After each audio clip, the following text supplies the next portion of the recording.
لاسەنجی هیچ حزبێکی سیاسی بووینە، خاوەنی سیاسەتی خۆمان،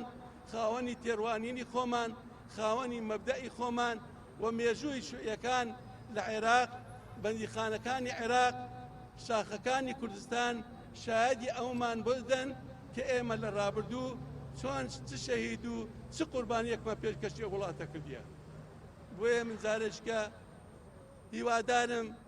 ئەوە دوا پێشێرکاری بی بەرامبەر بە خەڵک دەکرێ،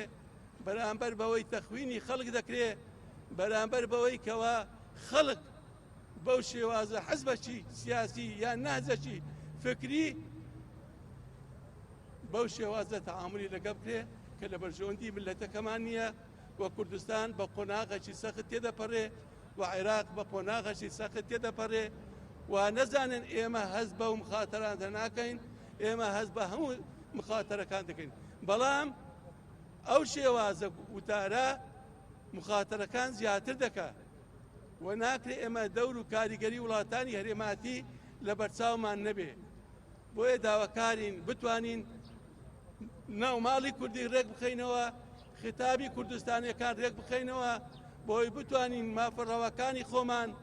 چونکە مەسەلە ئەساسیەکانمان ئێستا لەبیر چووە، تەنها باسی بوجە و موچە دەکەین،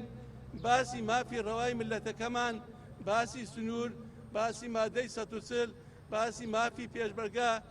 باسی ناوچە دابراوەکان ناکەین کە بە حەقیقەت ئەوەش شکستێکی گەورەیە بەرامبەر جوولانەوەی پاش 28 ساڵ ئێمە ئەوڕۆکە بەس تەنها باسی موچە و بودجە دەکەین کە ئەوە شکستەکە دەبێ هەمومان دەرجی پێ دەکەین و دەبێ سەرکردایەتی سیاسی لەو وڵاتە بەخۆی دابچێتەوە، بەرنامەیەکی تازە،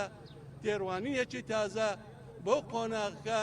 چونکە زەمان ڕەحممان پێ ناکاتن و ملەتیش داوامان لێ دەکاتن و ئێمەش خۆمان بە پەرپرس دەزانین بەرامبەر بە ملەتی خۆمان، بەرامبەر بە خەڵکی چەوساوە و زەحمەکێشی ئەو وڵاتە.